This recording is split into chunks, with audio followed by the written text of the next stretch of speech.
Malawi എന്ന് പറഞ്ഞ സ്ഥലത്ത് ഒരു പ്രോഗ്രാമിന് പോയി. അപ്പോൾ ഞാൻ അവിടെ ചെന്ന് ഫ്ലൈറ്റ് ഇറങ്ങുന്ന ഒരു 6 മണി സമയം പുലർച്ചെ ഇറങ്ങിയ ഉടനെ അവിടെ തൃശ്ശൂർ വെടിക്കെട്ടുന്നില്ലല്ലേ, അത് എന്നിട്ട് പരിപാടിയാ അമ്മട്ട് പൊട്ടെന്ന് കാണാണ്ട് ഇങ്ങോട്ട് പോരേ തൃശ്ശൂർ ഭാഷ. ഇവിടെ ഇപ്പോൾ പാട്ടൊക്കെ പാടി തുടങ്ങി. ഇവിടെ 4 ആൾ അറിയാൻ തുടങ്ങിയപ്പോൾ എന്നോട് പക്കടാ അവനില്ല ഇറങ്ങിയില്ലേ നല്ല വരുമാനമുള്ള കടേ എന്ന് പറയുന്ന തൃശ്ശൂർക്കാരൻ്റെ ഒരു മനോഗതം. തമിഴ് റാപ്പ് കേട്ടപ്പോഴാണ് എനിക്ക് തോന്നിയത് മലയാളത്തിലും ഇതിനൊരു സ്കോപ്പ് ഉണ്ട്, എഴുതാൻ പറ്റും എന്ന് തോന്നിയത് തമിഴ് റാപ്പ് കേട്ടതാ. ഇംഗ്ലീഷ് കേൾക്കുമ്പോൾ നമുക്ക് ഒരിക്കലും ഇത് എഴുതാൻ പറ്റുമോന്ന് അറിയില്ലല്ലോ. ആരു പെണ്ണിനെ അടുക്കളയ്ക്ക് കാവലാക്കി, ആരു പെണ്ണാക്കിൽ ഞാണുകൾ വരിഞ്ഞു കെട്ടി, പെണ്ണ് പൊള്ളയെന്ന് നാടുറക്കി ഏറ്റുപാടി, പെണ്ണ് പൊന്നെന്ന് പെണ്ണു മാത്രം ഓർത്തു പാടി. ഈ റാപ്പ് സംഗീതത്തിന്റെ സ്വീകാര്യതയ്ക്ക് നമ്മുടെ അപ്പിയറൻസ് ഭയങ്കര ഇമ്പോർട്ടൻസ്. അതെ അതെ അതെ, അത് വേറൊരു കാര്യമാണ്. ഞാൻ സാരി കൊടുത്ത് വളരെ ട്രഡീഷണൽ ആയിട്ട് പോവാണ്. അപ്പൊ അതെ അതെ, അതൊന്നൊരു വിഷയമല്ല. ആളുകൾക്ക് വേണ്ടത് കിട്ടുകയെന്നേ ഉള്ളൂ. അത് അവരപ്പോ അപ്പിയറൻസോ അതൊന്നും അല്ല. ഇവൾക്ക് കിട്ടിയ സംഗീതത്തോടുള്ള എലമെന്റ് എന്റെ മാത്രമല്ല, ഇവളുടെ അമ്മയ്ക്കും മ്യൂസിക്കിനോട് താല്പര്യം.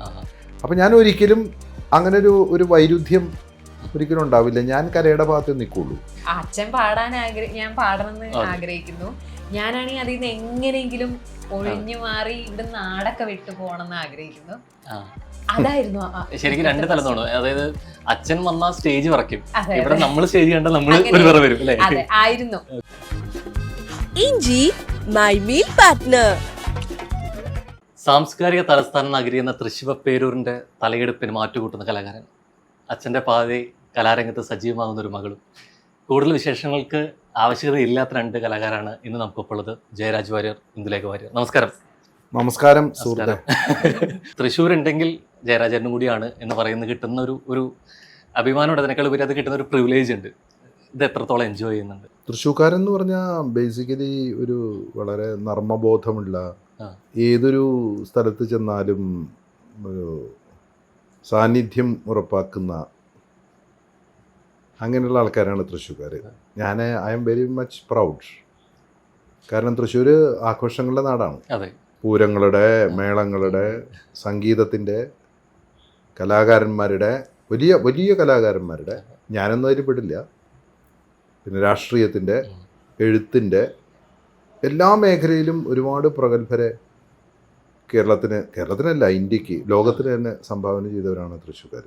തൃശ്ശൂർ അതിൻ്റേതായ ഒരു സിഗ്നേച്ചർ, അതിൻ്റേതായ ഒരു കയ്യൊപ്പ് ലോകത്തിൻ്റെ മുമ്പിൽ പതിപ്പിച്ച ഒരു സ്ഥലമാണെന്നാണ് എൻ്റെ വിശ്വാസം. എന്ന് വിചാരിച്ചിട്ട് മറ്റു ജില്ലകളൊന്നും മോശമല്ല. അതെ, എതിർപ്പുകളും ചിന്തകളും ഉണ്ടായിരുന്ന ഒരു അച്ഛൻ്റെ മകനായിട്ടിരിക്കുമ്പോൾ ആ മകൻ പിന്നീട് അച്ഛനാവാണ്. ഇവിടെ അതെ അതെ അതെ, അതിലേക്കാണ് വരാൻ പോകുന്നു. ഈ ഒരു ടോക്ക് അതിലേക്കാണ് വരാൻ പോകുന്നു. എൻ്റെ അച്ഛൻ എന്നെ കലാപരമായ കാര്യങ്ങളിൽ എത്രത്തോളം എതിർത്തുവെന്നോ, എൻ്റെ സുഹൃത്തുക്കളെ വീട്ടിൽ കയറ്റാതിരിക്കുക, എൻ്റെ സുഹൃത്തുക്കളോട് മുഖം തിരിക്കാത്ത ചെയ്തു, അതൊരിക്കലും ഞാൻ എൻ്റെ മകളോട് കാണിച്ചിട്ടില്ല. എൻ്റെ മകള് എഞ്ചിനീയറിംഗ് കഴിഞ്ഞ കുട്ടിയാണ്, MBA കഴിഞ്ഞ കുട്ടിയാണ്, ഗംഭീരമായിട്ട് പഠിച്ച് പാസ്സായ കുട്ടിയാണ്. പക്ഷെ ആ കുട്ടിയിലൊരു ടേസ്റ്റ്, സംഗീതത്തിൻ്റെ ഒരു എലമെൻറ്റ്, ഇവൾക്ക് കിട്ടിയ സംഗീതത്തോടുള്ള എലമെൻറ്റ് എൻ്റെ മാത്രമല്ല, ഇവളുടെ അമ്മയ്ക്കും മ്യൂസിക്കിനോട് താല്പര്യം. അപ്പം ഞാൻ ഒരിക്കലും അങ്ങനെ ഒരു വൈരുദ്ധ്യം ഒരിക്കലും ഉണ്ടാവില്ല. ഞാൻ കരയുടെ ഭാഗത്ത് നിൽക്കുള്ളൂ.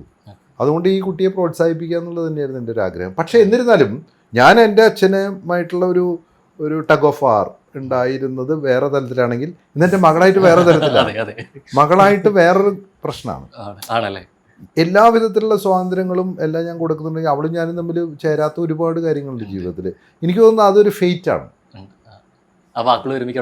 എന്താണ് അത്രത്തോളം കുറച്ച് പ്രശ്നബാധിത മേഖലയാണോ അത്? അല്ല, അങ്ങനെയല്ല. ചെറുപ്പത്തിൽ എങ്ങനെയായിരുന്നു വെച്ചാൽ ഞാൻ പാടില്ലായിരുന്നു. നേരെ തിരിച്ചാണ്. പാടില്ലായിരുന്നു മീൻസ് പാടാനേ ഇഷ്ടല്ല, ഭയങ്കര കുറച്ചല്ല നല്ലോണം ഷൈ ആയിരുന്നു, ഭയങ്കര ഇൻട്രോവേർട്ട്, അങ്ങനെ ഒരു സ്വഭാവം. ഇപ്പോഴാണ് ഞാൻ അതൊക്കെ മാറ്റിയെടുത്ത് വന്നത്. ഭയങ്കര ഇൻട്രോവേർട്ട് ആയിരുന്നു. ആരെങ്കിലും വന്ന് പാട്ട് പാടാൻ പറയുമ്പോഴേക്കും ഞാനിങ്ങനെ ചൂളിപ്പോവും. അങ്ങനെ തീരെ ധൈര്യം ഇല്ലാത്ത, ഭയങ്കര ഇൻട്രോവേർട്ടായ, പാട്ട് എന്ന് കേൾക്കുമ്പോ തന്നെ ഓടുന്ന ഒരാളായിരുന്നു ഞാൻ. അപ്പൊ വീണ്ടും കോൺഫ്ലിക്റ്റ് ഓഫ് ഇൻട്രസ്റ്റ് ആണല്ലോ. അച്ഛൻ ഞാൻ പാടണമെന്ന് ആഗ്രഹിക്കുന്നു. ഞാനാണെങ്കിൽ അതിൽ നിന്ന് എങ്ങനെയെങ്കിലും ഒഴിഞ്ഞു മാറി ഇവിടെ നാടൊക്കെ വിട്ടു പോകണമെന്ന് ആഗ്രഹിക്കുന്നു. അതായിരുന്നു ശരിക്കും രണ്ട് തലം തോന്നും. അതായത് അച്ഛൻ വന്ന സ്റ്റേജ് പറയ്ക്കും, അതെ, ഇവിടെ അതെ. നമ്മൾ സ്റ്റേജ് കണ്ട നമ്മൾ അങ്ങനെ. ഒരു വിറ വരും അല്ലേ? അതെ ആയിരുന്നു. ഓക്കെ. പക്ഷെ ഉള്ളില് ഉള്ള ഒരു സംഗീതം ഇങ്ങനെ ഓടിക്കൊണ്ടിരിക്കുമല്ലോ. പിന്നെ എഞ്ചിനീയറിംഗ് കഴിഞ്ഞ് MBA കഴിഞ്ഞ് ജോലിക്കൊക്കെ പോയപ്പോഴാണ് ആ ഉള്ളിലുള്ള ഒരു കെട്ട് പൊട്ടിക്കണം എന്നുള്ള ഒരു തോട്ട് വന്നത്. പലപ്പോഴും പണ്ട് നമ്മൾ ആസ്വദിച്ച് റിപ്പീറ്റ് ചെയ്ത് കണ്ടിട്ടുള്ള സീനുകളൊക്കെ ഇന്ന് വരുമ്പോ അതിനെ പോസ്റ്റ്മോർട്ടം ചെയ്തു തുടങ്ങി, എന്താണ് പറഞ്ഞു വെച്ചെന്നുള്ള രീതിയിലേക്ക്. ഞാൻ ഒരു കാര്യം പറയാം, നമ്മളിതൊക്കെ കാണാൻ പോകുന്നത് യൂട്യൂബ് എന്ന് പറയുന്ന അതിലൂടെ കയറി നമ്മുടെ ഫോണിൽ കൂടി അല്ലേ. ഈ മൊബൈൽ ഫോൺ എന്ന് പറയുന്ന സാധനം ഉണ്ടല്ലോ, അത് സൃഷ്ടിസ്ഥിതി സംഹാരത്തിൻ്റെ മൂർത്തിയാണ്. അതിഗംഭീരമായ സൃഷ്ടിയാണ് ഈ ഫോൺ. സൃഷ്ടി എന്ന് പറഞ്ഞു കഴിഞ്ഞാൽ അത് കണ്ടുപിടിച്ചത് അതിഗംഭീരമായൊരു സൃഷ്ടിയാണ്. അതൊരു സ്ഥിതിയാണ്. അതിലൂടെ യൂട്യൂബ് കാണാം, വാട്സാപ്പ് കാണാം, ഫേസ്ബുക്ക് കാണാം, പിന്നെന്താ ട്വിറ്റർ കാണാം, എന്താ നിങ്ങളുടെ ഇൻസ്റ്റാഗ്രാം കാണാം, എല്ലാം കാണാം. അത് സ്ഥിതിയാണ്. അതിലൂടെ കത്തുകൾ അയക്കാം, അതിലൂടെ എന്താ പറയുക മെസ്സേജുകൾ അയക്കാം, അതിലൂടെ പലതും ചെയ്യാം. ആ സ്ഥിതി കൊണ്ടുപോകും. പക്ഷേ മൂന്നാമത്തെ കാര്യം കൂടുതൽ നടക്കുന്നത് സംഹാരമാണ്. പല ആൾക്കാരെയും നശിപ്പിക്കാനും പല മനുഷ്യന്മാരുടെയും ജീവിതത്തിൻ്റെ അവനെ വലിച്ച് കീറി നശിപ്പിക്കാനും കൂടിയാണ് ഉപയോഗിക്കുന്നത്. അപ്പോൾ സൃഷ്ടിസ്ഥിതി സംഹാരം എന്ന് പറയുന്നത് ബ്രഹ്മ വിഷ്ണു മഹേശ്വരന്മാരെന്നാണ് പറയുക. പക്ഷേ സംഹാരമാവരുത്. ഒരാളെയും നർമ്മത്തിന് വേണ്ടി നമുക്ക് ഞാൻ ചെയ്യാം, ഞാൻ അനുകരിക്കുന്നുണ്ട്, അനുകരണ കലാകാരനാണ്. ആരാണോ അനുകരിക്കുന്നത് അവർ പോലും ചിരിക്കണം. ഞാൻ സുകുമാരൻ അഴീക്കോട് മാസ്റ്റർ മുമ്പിൽ അവതരിപ്പിക്കുക, അദ്ദേഹം ചിരിച്ചു, അദ്ദേഹത്തെ ONV കുറുപ്പ് സാർ ചിരിച്ചു, ലാലേട്ടൻ ചിരിച്ചു, MT സാർ ചിരിച്ചു, ഇവരൊക്കെ ചിരിച്ചു. അവർക്ക് കൂടെ അപ്പം അത് ഈ സംഹാരത്തിൻ്റെ ഒരു അവസാനത്തെ ഭാഷയാവരുത് ഈ ഫോൺ എന്ന് മാത്രമേ പറയാവുള്ളൂ. നമ്മൾ അനുകരണത്തെക്കുറിച്ചും ഹാസ്യത്തെക്കുറിച്ചും ഭംഗിയായിട്ട് പാടുന്നതുകൊണ്ട് തന്നെ ചെറിയൊരു സംഭവം മാത്രമേ ഉള്ളൂ. വളരെ ലളിതമായിട്ട് ഞാൻ നിങ്ങൾ രണ്ടുപേരെയും തിരുവനന്തപുരത്ത് നിന്ന് ഞാനൊന്ന് ട്രെയിൻ കയറ്റിക്കോട്ടെ.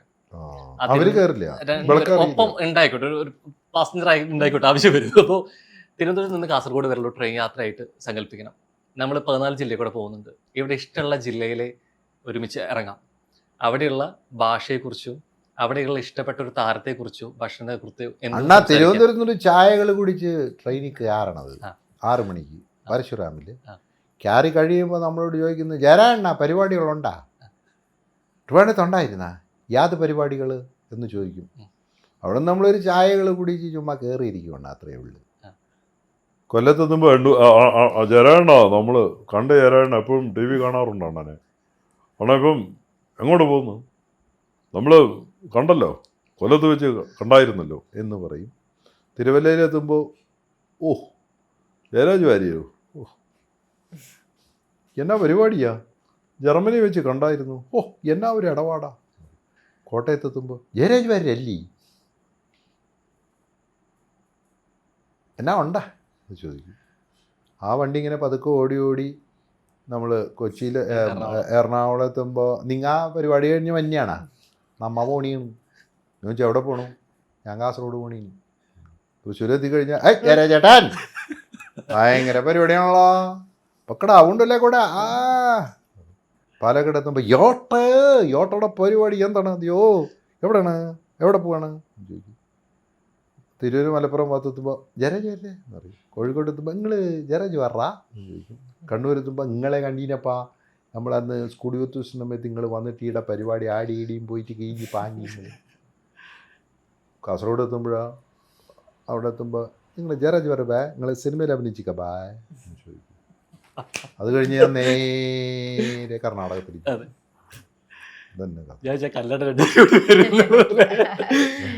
ഞാൻ ഇത്രയും സ്റ്റേഷൻ പ്രതീക്ഷിച്ചില്ല. ആക്ച്വലി ഞാൻ തിരുവനന്തപുരം മുതൽ കാസർഗോഡ് വരുന്നെങ്കിൽ പോലും എല്ലാ സ്റ്റേഷനിലും അല്ലെങ്കിൽ ഇത്രത്തോളം സ്റ്റേഷൻസ് ഇറങ്ങുമെന്ന് ഞാൻ വിചാരിച്ചില്ല. അല്ല, നമുക്ക് ഓരോ ജില്ലയിലും ഓരോ ഭക്ഷണം ഉണ്ട്. തിരുവനന്തപുരത്ത് തട്ടുദോശ, തിരുവനന്തപുരത്ത് തട്ടുദോശ അടിക്കണം. കൊല്ലത്ത് വന്നു കഴിഞ്ഞാൽ പൊറോട്ടയും മട്ടനും അടിക്കണം. കോട്ടയത്ത് വന്നു കഴിഞ്ഞാൽ മീനിൻ്റെ ഇവർക്കറിയാം, ഡിഫറെൻറ്റ് വെറൈറ്റിയാണ്. ആലപ്പുഴ വന്നു കഴിഞ്ഞാൽ അറിയാലോ കപ്പയും ഒക്കെ. എറണാകുളത്ത് വന്നു കഴിഞ്ഞാൽ അപ്പവും ഇഷ്ടവും പോലത്തെ കഴിക്കണം. തൃശ്ശൂർ വന്നു കഴിഞ്ഞാൽ നല്ല മസാല ദോശ, നായരോശം ഇഡ്ഡലിയും അടിച്ചിട്ട് ഭൂരി മസാലയും കൂടി അടിച്ചിട്ട് ഒരു സദ്യയും കൂടി അടിച്ചാൽ പിടയും. പാലക്കാട് ചെന്ന് കഴിഞ്ഞാൽ പാലക്കാടിൻ്റെ രുചികരമായ ഭക്ഷണത്തിൻ്റെ പറയാൻ പറ്റില്ല, അത്ര ടേസ്റ്റാണ്.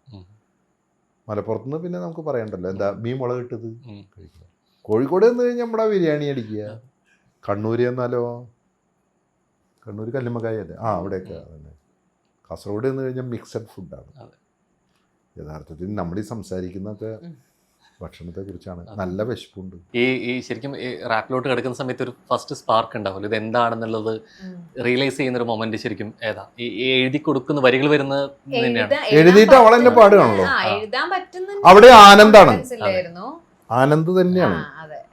എൻ്റെ അടുത്ത് ജയപ്രകാശ് കുളൂർ സാറിനെ പറ്റി പറഞ്ഞില്ലേ, കുളൂർ മാമനാണ് എൻ്റെ അടുത്ത് 2015 ആ സമയത്തൊക്കെ റാപ്പ് ചെയ്യാൻ, ഇന്ദുവിനെ കൊണ്ട് റാപ്പ് ചെയ്യാൻ പറ്റും എന്ന് പറഞ്ഞു. അന്ന് എനിക്കത് കേട്ടപ്പോ തന്നെ ഇതെന്താ ഇങ്ങനെ പറയണേ, എനിക്ക് അങ്ങനെ എഴുത്തൊന്നും എന്റെ ഇതിലേ ഇല്ല, വായിക്കും, കവിത അറിയാം, പാട്ടറിയാം എന്നല്ലാതെ എഴുത്ത് തീരെ ഉണ്ടായിരുന്നില്ല. അപ്പൊ അത് ഞാനിങ്ങനെ മനസ്സിൽ വെച്ചു എന്നെങ്കിലും. പിന്നെ ഞാൻ കേൾക്കാൻ തുടങ്ങി, റാപ്പ് ഹിപ്പ് ഹോപ്പ് കേൾക്കാൻ തുടങ്ങി. അങ്ങനെ 2020 ഞാൻ തമിഴ് റാപ്പ് കുറെ ഫോളോ ചെയ്യായിരുന്നു. അറിവ്, നവ്സ് എന്നൊക്കെ പറഞ്ഞിട്ട് കുറച്ച് റാപ്പേഴ്സ്. അപ്പൊ തമിഴ് റാപ്പ് കേട്ടപ്പോഴാണ് എനിക്ക് തോന്നിയത് മലയാളത്തിലും ഇതിനൊരു സ്കോപ്പ് ഉണ്ട്, എഴുതാൻ പറ്റും എന്ന് തോന്നിയത് തമിഴ് റാപ്പ് കേട്ടതാ. ഇംഗ്ലീഷ് കേൾക്കുമ്പോൾ നമുക്ക് ഒരിക്കലും ഇത് എഴുതാൻ പറ്റുമോ എന്ന് അറിയില്ലല്ലോ. തമിഴ് കേട്ടപ്പോൾ എനിക്ക് തോന്നി എഴുതാൻ പറ്റുന്നു. അങ്ങനെയാണ് ഞാൻ എഴുതി നോക്കിയത്. എഴുതി തുടങ്ങിയപ്പോൾ പിന്നെ എഴുതാൻ ആലോചിച്ചപ്പോൾ തന്നെ എൻ്റെ മനസ്സിലുണ്ടായിരുന്നത് ചെറുപ്പം മുതലുള്ള ഈ ഒരു വിമൻ അനുഭവിക്കുന്ന കാര്യങ്ങൾ തന്നെ പറയണം. അല്ല, അവള് അമ്മയായിരിക്കും. അമ്മ, എല്ലാവരും, ബാക്കിയുള്ള സ്ത്രീകൾ എല്ലാവരും, ഞാൻ അടങ്ങുന്ന എല്ലാവരും പ്രതിഷേധത്തിന്റെ ഒരു ശബ്ദം, അപ്പോ അങ്ങനെ എഴുതിയതാണ് അത്. പിന്നെ അതന്ന് ഫസ്റ്റ് എഴുതിയത് തന്നെ. ആദ്യം എഴുതിയ വരികൾ ഏതായിരുന്നു? അതെല്ലാവർക്കും പറഞ്ഞോ, പറയണ്ട, പാടാം. കൂട്ടിലിട്ടടച്ച ശ്വാനനെ തിരിഞ്ഞു നോക്കി നിന്നു ഞാൻ ഒരൊറ്റ നോട്ടം കണ്ണിലേക്ക്. കണ്ടു ഞാനവന്റെ കണ്ണിനുള്ളിൽ ചുട്ട മൗനം, പണ്ടൊരമ്മയിൽ ഞെരിഞ്ഞമർന്ന തീവ്രമൗനം. അടച്ചുറച്ച വീട്ടിനുള്ളിൽ ഒച്ചയെ തടങ്കലാക്കി ഉച്ചയും വെളിച്ചവും വിധിച്ചതല്ലേ എന്നു പ്രാഗി കാകനൊച്ച വെച്ച നേരം കാലു രണ്ടും ചക്രമാക്കി സ്വപ്നവും ഋതുക്കളും അടുപ്പിലിട്ട് ചാരമാക്കി. തിളച്ചുയർന്നു പൊങ്ങി വന്ന പാലൊന്നു തുറിച്ചു നോക്കി, പഴുത്ത തട്ടിൽ വെന്തു നീറുന്നൊരു ദോശ നോക്കി ഒച്ച വെച്ചു പാടി അവൾ ഓർത്തെടുത്തു പാടി. പിന്നെ ആരു പെണ്ണിനെ അടുക്കളയ്ക്ക് കാവലാക്കി, ആരു പെണ്ണാക്കിൽ ഞാണുകൾ വരിഞ്ഞു കെട്ടി, പെണ്ണു പൊള്ളയെന്ന് നാടുറക്കി ഏറ്റുപാടി, പെണ്ണ് പൊന്നെന്ന് പെണ്ണു മാത്രം ഓർത്തു പാടി. എനിക്ക് ലാസ്റ്റ് എത്തുമ്പോ എല്ലാവരും അത് ഒരേപോലെ ഏറ്റു പാടിയിട്ടുള്ള വരികളാണ്.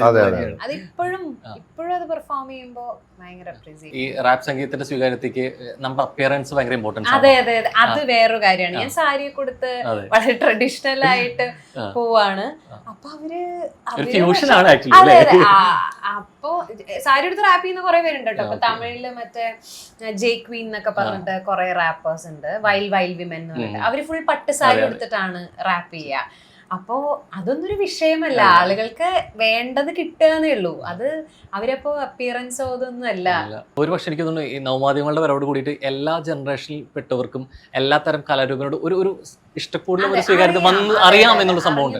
മറ്റേത് എന്താ, അതിന്റെ ആവശ്യകത എന്താന്നുള്ളൊരു ചിന്തയിൽ നിന്ന് മാറിയിട്ട് കുറെ കൂടി എന്താന്ന് കേൾക്കാൻ അറ്റ്ലീസ്റ്റ് മനസ്സിലാക്കാൻ, ഒരു മനസ്സ് കാണിക്കുക എന്നുള്ളൊരു സംഭവം സംഭവിക്കുന്നു. ഓരോ സ്റ്റേജ് കഴിയുമ്പോഴും അറിയാൻ പറ്റുന്നുണ്ട്. കാരണം പഴയ പാട്ടുകളും ചെറിയ കുട്ടികൾക്ക് അറിയാം. വരണം ഇത് പണ്ടാർക്കും അറിയില്ലായിരുന്നു, റീലുകളിലൂടെ വന്നിട്ട് ചെറിയ കുട്ടികൾക്ക് വരെ ആ പാട്ട് അറിയാം. ഇപ്പൊ ഞാൻ പറയാം, എവിടെ ചെന്നാലും മന്ദാരച്ചെപ്പുണ്ടോ മാണിക്കല്ലുണ്ടോന്ന് പാടിയാൽ അവിടെ ഇരിക്കും. ഈ പാടിയിട്ട് പെട്ടെന്ന് നിർത്തല്ലേ, ആസ്വദിച്ച് വരുമ്പോഴേക്കും വർത്താനത്തേക്ക് പോകുന്നതല്ലേ. ഇത് അവിടെ കേട്ട് രണ്ടുപേരും കൂടി കേൾക്കാം എന്ന് തോന്നുമ്പോഴേക്കും. അല്ല, ഞാൻ ഗായകനല്ല, ഇവളാണ് ഗായിക. ഞാൻ ഇഷ്ടം കൊണ്ട് പാടുന്നതാണ്. പക്ഷെ എനിക്ക് തോന്നിയിട്ടുള്ള ഒരു കാര്യം എന്താ വെച്ചാൽ, ഗായകർ പാടുന്നതും ഞങ്ങൾ പാടുന്നതും വ്യത്യാസമുണ്ട്. അറിയാത്തവര് ഞങ്ങളതിന്റെ പ്രണയത്തിന്റെ അങ്ങറ്റത്താണ്, അത് ആസ്വദിച്ചുകൊണ്ട് കൊടുക്കും. ഇപ്പോൾ ഞാൻ പറയാം, ഇപ്പോൾ നമ്മുടെ ഇപ്പോൾ ദേവരായ മാസ്റ്ററുടെ പാട്ട്, ഇപ്പോൾ വയലാറിൻ്റെ പാട്ട് എന്ന് പറഞ്ഞാൽ ആ വയലാറിനോളം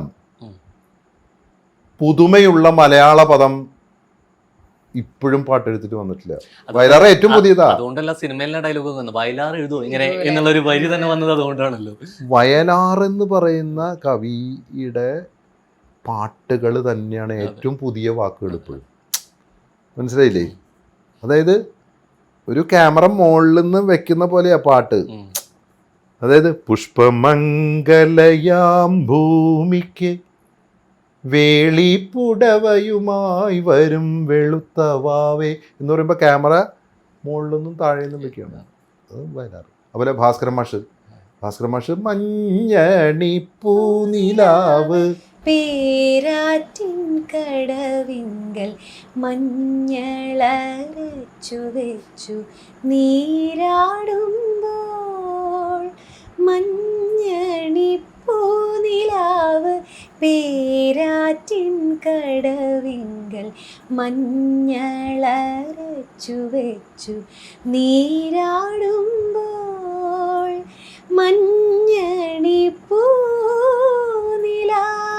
കാരണം ഇതിപ്പോഴും ആക്സെപ്റ്റ് ചെയ്യപ്പെടുകയാണ്. ഞാൻ ഇതിലൊരു വരി കൂട്ടിച്ചേർത്തോട്ടെ. പലപ്പോഴും ഈ റാപ്പ് വന്ന് പാടി അവർക്ക് അവരുടേതായിട്ടുള്ള ഓഡിയൻസ് ഉണ്ടാവും. അത് വിട്ടിട്ട് പലപ്പോഴും സ്റ്റേജിലും ലൈവായിട്ട് ഡിജിറ്റൽ പ്ലാറ്റ്ഫോമിലും ചോദിക്കുന്നുണ്ട് ഇതല്ലാതെ മലയാളം കുറച്ച് മെലഡി സോങ്സ് അല്ലെങ്കിൽ പണ്ട് എഴുതി വെച്ചിട്ടുള്ള അല്ലെങ്കിൽ വിദ്യാർത്ഥിയുടെ പാട്ടുകളോ അല്ലെങ്കിൽ ഗിരീഷ് പുത്തഞ്ചിയുടെ പാട്ടുകളൊക്കെ പാടുമെന്ന് ചോദിക്കുമ്പോൾ ഭയങ്കര ബുദ്ധിമുട്ടെന്ന് കണ്ടിട്ടുണ്ട്. ഇവിടെ എന്തും പോകുന്നുണ്ട് എന്നുള്ളത് പറയാതെ വയ്യ. പരിപാടി രണ്ടും പോകുന്നുണ്ട് സംഭവം എന്നുള്ളത് ഭയങ്കര റയർ ആയിട്ട് കിട്ടുന്ന ഒരു സംഭവം. അല്ല ഞാൻ പറയട്ടെ, ഇപ്പൊ നമ്മളിപ്പോ പറയുന്നു ഇപ്പോ ഈ എന്താണ്, ഇനി എത്ര വസന്തങ്ങൾ കഴിഞ്ഞാലും ഈ സൗരഭ്യം എനിക്കു മാത്രം എന്ന് വയലാർ എഴുതി ദേവരാജ മാസ്റ്റർ ഈണം വിട്ടപ്പോൾ അതിനൊക്കെ വലുതായിട്ട് എന്താ ഉള്ളത്? ഈ നിത്യഹരിതയാം ഭൂമിയിലല്ലാതെ ഹൃദയങ്ങളുണ്ടോ? അത് എവിടെയില്ലാത്തത്? ഇവരുടെ വരികളിലൂടെ കേൾക്കുമ്പോ തന്നെ നമുക്ക് പദസമ്പത്ത് വല്ലാതെ വർദ്ധിക്കും. നമ്മുടെ പദസമ്പത്ത് ഭയങ്കരമായിട്ട് അത് കൂടിപ്പോകും. എനിക്ക് വായനയേക്കാൾ കൂടുതൽ ഈ പാട്ടുകളിൽ നിന്നാണ് ചെറുപ്പത്തിലെ വൊക്കാബുലറി കയറിയിരിക്കുന്നത്. അല്ലാണ്ട് എനിക്ക് എഴുതാൻ പറ്റുന്ന എനിക്ക് തോന്നുന്നു. പലപ്പോഴും നമ്മൾ കംപ്ലീറ്റ് ആക്ടർ എന്ന് പറയാറുണ്ട്. ഇപ്പോൾ പല മേഖലകളിൽ സാന്നിധ്യം അറിയിച്ച ഒരു ആർട്ടിസ്റ്റ് എന്ന നിലയിൽ ചോദിക്കേണ്ട ഒരു കംപ്ലീറ്റ് ആർട്ടിസ്റ്റ് എന്ന് ഫീൽ ചെയ്തിട്ടുള്ള ശരിക്കും സിനിമ മേഖലയിൽ ഒരു അഭിനേതാവ് എന്ന രീതിയിൽ ഇപ്പോൾ ലാലേട്ടനൊക്കെ ഗംഭീര ആക്ടറാണ്, മമ്മൂക്കയും ഗംഭീര ആക്ടറാണ്. അവരൊക്കെ അവരുടെ എന്താ പറയുക 40-45 കൊല്ലമായിട്ട് പെർഫോം ചെയ്തുകൊണ്ടിരിക്കുകയല്ലേ. എല്ലാ നടന്മാരും നല്ല നടന്മാരാണ്, എല്ലാവരും നന്നായി അഭിനയിക്കുന്നവരാണ്. ഇപ്പോൾ സംവിധായകർ എന്നൊക്കെ പറയുമ്പോൾ എന്താണ് നമ്മുടെ ഡയറക്ടേഴ്സൊക്കെ ആരാ? അതിഗംഭീര ഡയറക്ടേഴ്സ് അല്ലേ നമ്മുടെ ഏറ്റവും ഗംഭീര ഡയറക്ടേഴ്സ് മലയാളത്തിലല്ലേ? ഇപ്പം ഞാൻ പറഞ്ഞില്ലേ, Ramu Kariat sir, Bhaskaran master, K S Sethumadhavan sir, A Vincent. എനിക്ക് തോന്നുന്നത് ഏറ്റവും ഗംഭീരമായിട്ട് ഇപ്പോഴും കൊതിപ്പിക്കുന്നത് KG ജോർജ് സാറിൻ്റെ സിനിമകളും ഭരതേട്ടൻ്റെ സിനിമകളുമാണ്. അവർ കൈകാര്യം ചെയ്ത ഒരു മൺമറഞ്ഞു പോയെങ്കിലും ജോർജ് സാറും ഭരതേട്ടനും മൺമറഞ്ഞിട്ടില്ലേ? MT വാസുദേവൻ നായർ സാറെ പോലെയും പത്മരാജൻ സാറിനെ പോലെയും സ്ക്രിപ്റ്റ് എഴുതിയത് ആരാളുള്ളത്? അവരൊന്നും മൺമറയില്ല. കാരണം നമ്മളിങ്ങനെ ഫോണ് വെറുതെ എടുത്ത് ഇങ്ങനെ ഊതി കഴിഞ്ഞാൽ കാണാമല്ലോ, ഫോൺ ഊതിയാൽ മതി, വന്നു സിനിമ. ഏത് സിനിമയാണ് മോശം? എന്താണ് അവരുടെ അപ്രോച്ച്? അപ്പോൾ അങ്ങനെ പിന്നെ നമ്മുടെ എന്താ പറയുക എൻ്റർടൈൻമെൻറ്റ് സിനിമയിൽ ഈ മറ്റേ വാണിജ്യ സിനിമയുടെ ഭാഗത്തു നിന്നുകൊണ്ട് ഇപ്പം നമ്മൾ പറയുകയാണെങ്കിൽ ഇപ്പോൾ രഞ്ജിത്തിനെ പോലെ ഒരു സ്ക്രിപ്റ്റ് റൈറ്ററും ഡയറക്ടറും എനിക്ക് ഏറ്റവും ഇഷ്ടമുള്ള ഒരാളാട്ടോ. I like him, is my friends. Ravanaprabhu re release ചെയ്തപ്പോൾ ഞാൻ ഇന്നും കൂടി എൻജോയ് ചെയ്ത് സംസാരിച്ചു. എൻ്റെ പഴയ സുഹൃത്താണ്. അദ്ദേഹത്തിൻ്റെ ഒരു സിനിമയുടെ സ്ക്രിപ്റ്റിനെ കുറിച്ചുള്ള ഒരു ധാരണയും അതെങ്ങനെ എക്സിക്യൂട്ട് ചെയ്യണം എന്നുള്ള അദ്ദേഹത്തിൻ്റെ ഒരു സെൻസും വളരെ ഗംഭീരല്ലേ. കമൽ സാർ, ജോഷി സാർ, നമ്മുടെ സത്യൻ, എത്രയോ നമ്മുടെ ചുറ്റും എത്രയോ ഡയറക്ടേഴ്സ് ഗ്രേറ്റ്. എന്തൊക്കെയാണ് നമ്മുടെ അത് തീരില്ല, പറഞ്ഞു തരില്ല. തീർച്ചയായിട്ടും നമ്മൾ പണ്ട് ഉണ്ട് നമ്മുടെ മക്കൾക്ക് ഭക്ഷണം കൊടുക്കും കോക്കാച്ചിനെ കണ്ട് പേടിപ്പിച്ചിരുന്ന ഒരു കാലഘട്ടത്തിൽ നിന്ന് മാറി പാട്ട് പാടിയാലും മക്കൾ ഭക്ഷണം കഴിക്കുന്നു എന്നുള്ളത് പുതിയൊരു വഴി വെട്ടിയ ആളാണ്. അതെ, അതിനൊരു രസകരമായ കാര്യമുണ്ട്. അതായത് എനിക്ക് ദേശൻ സാറിന്റെ ഈ കവിത ആനക്കൊമ്പൻ അമ്പലഗോപുര നടയിൽ, ഈ കവിത ഞാനാണ് പെർഫോം ചെയ്തിരുന്നത് സ്റ്റേജിൽ. അപ്പം ഞാനൊരു തിയേറ്റർ ആക്ടർ ആയതുകൊണ്ടും കാരിക്കേച്ചറിസ്റ്റ് ആയതുകൊണ്ടും വളരെ എക്സാഗ്രേറ്റ് ചെയ്ത് ഇങ്ങനെ ചെയ്യും. അപ്പോൾ ഈ കുട്ടി ഇങ്ങനെ വലുതായി വരുമ്പോൾ ഇവളുടെ മോന് ചന്തു സാരംഗ്, ഞാൻ ഇവളോട് പറഞ്ഞതാ അവന് പഠിപ്പിച്ചു കൊടുക്കുക ഈ കവിത ഈ ഭക്ഷണം കഴിക്കുന്ന സമയത്തൊക്കെ. അങ്ങനെ ഒരു ദിവസം അവന് എന്തോ ഭക്ഷണം കൊടുത്തുകൊണ്ടിരിക്കുമ്പോൾ ഇവളത് പാടി കൊടുക്കുമ്പോൾ ഇവളുടെ ഹസ്ബൻഡ് ആനന്ദ് റെക്കോർഡ് ചെയ്ത് വെച്ചു. അറിയുന്നില്ല റെക്കോർഡ് ചെയ്യുന്ന അറിയുന്നു. അങ്ങനെ Conscious. റെക്കോർഡ് ചെയ്യുന്നുണ്ട്. ഇപ്പൊ നമ്മുടെ ഈ ഷൂട്ടിംഗ് പോലെ. അപ്ലോഡ് ചെയ്യാനൊന്നും അങ്ങനെയൊന്നും ഇല്ല. plan ഒന്നും അപ്പൊ ഇത് ഇല്ല. റെക്കോർഡ് ചെയ്ത് വെച്ചു, അങ്ങനെ പോയി. അതന്ന് യൂട്യൂബിൽ അതിന് ശ്രദ്ധിച്ചൊന്നുമില്ല. ഞാനിങ്ങനെ ശ്രദ്ധിച്ചൊന്നുമില്ല. സ്റ്റേജിൽ പാടിക്കൊണ്ടിരുന്നു. അതിനിടയ്ക്കാണ് എനിക്ക് ദേശം മാഷ് മരിച്ചു. എനിക്ക് വളരെ അടുപ്പുണ്ടായിരുന്ന ആളാണ്. ആന എന്ന് പറഞ്ഞ തൃശ്ശൂർക്കാരുടെ ഏറ്റവും വലിയ ഹീറോ ആനയാട്ടോ. ജീവനാണ്. ജീവൻ മാത്രമല്ല, ഹീറോ ആനയാണ് നമുക്ക്, ആനയും പോലും. അപ്പോൾ ദേശം മാഷ് മരിച്ചപ്പോൾ ഞാനിങ്ങനെ ഇവളോട് പറഞ്ഞു, നീ അന്ന് റെക്കോർഡ് ചെയ്ത് വെച്ച വല്ലതും ഉണ്ടോ കയ്യിൽ? ആ കവിത ഇപ്പം ഇട്ട് കഴിഞ്ഞാൽ നന്നാവും. അപ്പോൾ ഈ മോനെ ഈ ഫുഡ് കൊടുക്കുമ്പോഴാണ് ഇവളിത് പാടിക്കൊടുക്കുന്നത്. അപ്പോൾ ഇവിടെ സാധനം ഞാൻ എന്ത് ചോദിച്ചാലും തരില്ല, എനിക്ക് അയച്ചു തന്നു. ഞാനത് FB-ലിട്ടു, അതങ്ങ് കയറി അടിച്ചു. ബാക്കി അവള് പറയും. ഭക്ഷണം കൊടുക്കുമ്പോ പാട്ട് പാടല് അതൊരു റൂട്ടീനാണ്. ഉണ്ട്. അത് അവൻ എത്ര 1.5 വയസ്സ് സോളിഡ് ഫുഡ് കഴിച്ചു തുടങ്ങിയപ്പോ മുതലേ അങ്ങനെ പാട്ടിന്റെ തന്നെയാണ്. ഒപ്പം ഉണ്ട്. പാട്ട് തന്നെയായിരുന്നു. പാട്ടൊരു പ്രധാന ആദ്യമൊക്കെ വിഭവമാണ്. ഇങ്ങനെ, കാർട്ടൂൺ പാട്ടുകൾ ചന്തു അങ്ങനെയായിരുന്നു. പിന്നെ ഇങ്ങനെ ചെറിയ അച്ഛൻ ഈ ആനക്കൊമ്പൻ ചൊല്ലി കേൾപ്പിക്കണോണ്ട് അത് ചൊല്ലി തുടങ്ങി. വാ. അയ്യോ. ആ ഉം. പിന്നെ വേറെ കവിതകൾ ചൊല്ലും. പൂതപ്പാട്ട്, ആവണിപ്പാടം, ONV സാറിന്റെ. അപ്പൊ കവിതകളൊക്കെ ഇങ്ങനെ ചൊല്ലണത് വളരെ കോമണാ. അത് റെക്കോർഡ് ചെയ്തിടുമ്പോ ശരിക്കും ഒരു നാച്ചുറൽ കണക്ട് ഉണ്ട്. അത് റെക്കോർഡ് ചെയ്ത് അപ്ലോഡ് ചെയ്തപ്പോ എല്ലാവരും ഭക്ഷണം TV കാണിക്കാതെ പാട്ട് പാടിക്കൊണ്ട് ഭക്ഷണം കൊടുക്കും. ഫോൺ കാണിക്കാതെ ഭക്ഷണം കൊടുക്കുന്ന ഒരു അമ്മ എന്നൊക്കെ പറഞ്ഞിട്ടാണ് അത് വൈറലായത്. മേ ബി അതുകൊണ്ടായിരിക്കും ആൾക്കാർ ആക്സെപ്റ്റ് ചെയ്തത്. പേരൊന്നും പറഞ്ഞിട്ടൊന്നല്ല. അപ്പൊ some random mom doing things എന്നുള്ള പോലെയാണ് ആ കവിത. ഞാൻ എവിടെ കേട്ടു, 3ാം ക്ലാസ്സിൽ എവിടെയോ അല്ലെ പഠിച്ച വരി അല്ലെ, മോന് 3 വയസ്സാവണോ പാടി കൊടുക്കുന്നത് പറയുന്ന കോയിൻസിഡൻസ് ഭയങ്കര അല്ലെ. ചെറുപ്പത്തിൽ പഠിച്ചതാണ് ഇതെല്ലാം, കവിതകളും ഇതെല്ലാം ചെറുപ്പത്തിൽ പഠിച്ചതാണ്. പക്ഷെ അവനത് ഞാൻ അറിയാണ്ട് അവനിലേക്ക് എത്തിയതാ. അച്ഛൻ അറിയാണ്ട് എന്റെ മേത്ത് ഇൻഫ്ലുവൻസ് ചെയ്ത പോലെ ഞാൻ അറിയാതെ അവനിലേക്ക് ഇൻഫ്ലുവൻസ് ചെയ്തതാ. പാടാനും ശ്രമിക്കുന്നുണ്ട്. അവന് വളരെ അവൻ ഇവളുടെ കൂടെ ഇരിക്കുമ്പോ മാത്രമേ അത്രേ ഉള്ളൂ കേട്ടോ. അപ്പോഴേ റെസ്പോണ്ട് ചെയ്യുള്ളൂ. ഇപ്പൊ വിളിച്ചിട്ട് അവൻ വരുന്നില്ല. ഇവളുടെ കൂടെ ഇരുന്ന സേഫാ. അപ്പൊ ഇവള് പാടുമ്പോ ഒപ്പം പാടും. ശരിക്കും കലാവാസന കിട്ടിയുള്ള അമ്മയുടെ മകനാണോ അതോ അച്ചാച്ചന്റെ കൊച്ചുമകനാണോ? ഏതാ കുറെ കൂടി ചന്തു ഏതാണ് പാറ്റേൺ? ചന്തു കൂടുതൽ പഠിക്കുന്നത് അച്ഛന്റെ അടുത്ത് നിന്നാണ്. ആനക്കൊമ്പനാണെങ്കിലും അച്ഛന്റെ അടുത്ത് നിന്നാണ് അവൻ ലേണിംഗ് കൂടുതൽ. പക്ഷെ എന്റെ കൂടെ ഇരുന്നാലേ ഇതൊക്കെ പുറത്തേക്ക് വരുള്ളൂ. എൻജോയ് ചെയ്യലും പിന്നെ അവൻ എന്റെ കൂടെ ഇരുന്ന വീഡിയോയിലൊക്കെ വളരെ സജീവമാണ്. പുറത്ത് ഇങ്ങനെ ഒരു ക്യാമറ വന്ന അവൻ ഓടും. കോൺഷ്യസ് ആയ ഇത്. പക്ഷെ അന്ന് മുതലേ ഇങ്ങനെ അറിയണോണ്ട് ഫോണും നമ്മുടെ കൂടെ എപ്പോഴും സഞ്ചരിച്ചോണ്ടിരിക്കുകയാണല്ലോ എന്റെ കൂടെ. അപ്പൊ അതുമായിട്ട് അവൻ വളരെ യൂസ്ഡ് ആണ്. അവന് കുറെ ആരാധകരുണ്ട്. ഞാൻ എവിടെയെങ്കിലും പുറത്തൊക്കെ ഷോസിനൊക്കെ പോകുമ്പോ ചന്തു ഫാനാണ് ഞാൻ. അല്ല, ഈ മറ്റേ ദശരഥം എന്ന് പറയുന്ന സിനിമയില്ലേ, ദശരഥം സിനിമയില് ഈ മോഹൻലാലിന്റെ കഥാപാത്രം, അത് ലോഹിയേട്ടന്റെ നമ്മുടെ, അതിനകത്ത് ഈ അദ്ദേഹം അങ്ങനെ ഒരു ഒറ്റയ്ക്ക് നടക്കുന്ന ഒരാളാണല്ലോ. അപ്പൊ നെടുമുടി വേണിച്ചേട്ടൻ അടുത്ത ഫ്രണ്ട്, വൈകുന്നേരം വെള്ളടി. അപ്പൊ അവരുടെ 4-5 മക്കളുണ്ട്. അപ്പൊ അതിലെ ഏറ്റവും ഇഷ്ടപ്പെട്ട ഒരു കുട്ടിയെ നോക്കിയിട്ട് വേണിച്ചേട്ടനോട് ചോദിക്കും, തൊമ്മിയെ എനിക്ക് തരുമോ എന്ന് ചോദിക്കും. തൊമ്മിയെ എനിക്ക് തരാമോ? അപ്പോൾ വേണിച്ചേട്ടൻ അതുവരെയുള്ള ആൾക്ക് വിട്ടിട്ട് പറയും, അവിടെ എണീക്കും, തരില്ല എന്ന് പറയും. രക്തത്തിൽ തൊട്ടു എന്ന് പറഞ്ഞ പോലെ ഈ അടുത്ത കാലത്ത് ഇവൾക്ക് ഒരു ചന്തുവായിട്ടുള്ള ഒരു പാട്ടിന്റെ അടിയിൽ ചന്തുവിനെ എനിക്ക് തരാമോ? അല്ല, അവര് ചോദിക്കണം ആത്മാർത്ഥമായിട്ട് ചന്തു. എന്നാ ഈ ചന്തു ഈ അമ്മയുടെ അടുത്തല്ലാതെ ഒരു സ്ഥലത്തും പോവില്ല. തീർച്ചയായിട്ടും നമ്മൾ സംസാരിച്ചെന്ന വിശേഷങ്ങളിലെ തൃശ്ശൂർ ഭാഷയെ കുറിച്ച് സംസാരിക്കാതെ തൃശ്ശൂർ ഭാഷ പോലെ തൃശ്ശൂർ ഭാഷ പോലെ ഇത്രയും താളാത്മകമായ ഒരു ഭാഷ ഞാനത് പറഞ്ഞു തുടങ്ങാൻ കാരണം ഞാൻ തൃശ്ശൂരായിട്ട് പോലും ഞാൻ ന്യൂട്രൽ അടിക്കുക ചെയ്യാറ്. ഈ ഭാഷയുടെ ശൈലി ഇവിടെ കയറി വരാൻ നോക്കും. പക്ഷെ എനിക്ക് ഇവിടെ വരും പുറത്തായിരുന്നു, പുറത്തോട്ട് അല്ല. തൃശ്ശൂർ ഭാഷ പോലെ ഇത്രയും താളാത്മകമായ ഒരു ഭാഷ ലോകത്തില്ല.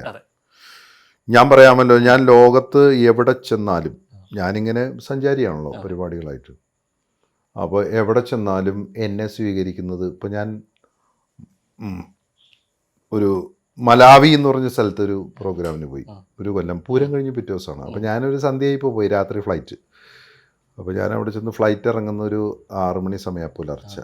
ഇറങ്ങിയ ഉടനെ അവിടെ തൃശ്ശൂർ വെടിക്കെട്ടിന് നിന്നില്ലല്ലേ, അത് എന്നിട്ട് പരിപാടിയാ അമ്മട്ട് പൊട്ടെന്ന് കാണാണ്ട് ഇങ്ങോട്ട് പോരേ ചോദിച്ചു. തൃശ്ശൂർ ഭാഷ, തൃശ്ശൂർ ഭാഷ പോലെ ഇത്രയും സംഗീതാത്മകമായ ഒരു ഭാഷ ലോകത്തില്ല. ഒരു നീട്ടലുണ്ട്. ആ നീട്ടലാണ്. അത് നമ്മുടെ ചേട്ടനല്ലേ, ആ നീട്ടലാണ് അതിന്റെ കാര്യം. അതാണല്ലോ ഈ നീട്ടിന്റെ ഒപ്പം തന്നെ നമ്മൾ എപ്പോഴും പറയുന്ന നമ്മളൊരു നർമ്മമുണ്ട്, ഒരു ചിലപ്പോൾ ഒരു പക്ഷെ ഒരു പരിഹാസം അല്ലെങ്കിൽ ആക്ഷേപഹാസ്യമുണ്ട്.